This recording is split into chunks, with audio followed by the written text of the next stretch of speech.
America. That's not what this stands for.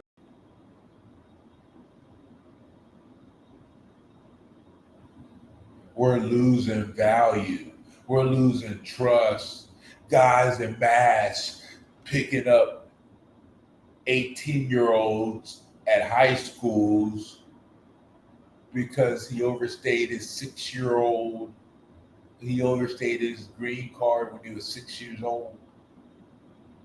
America, that's not what this stands for. This stands for you're the hero. When it was the hero, GI Joe, the red, white, blue is hero. Stop using it for negative things, negative energy. America is multicultural. We have interests around the world.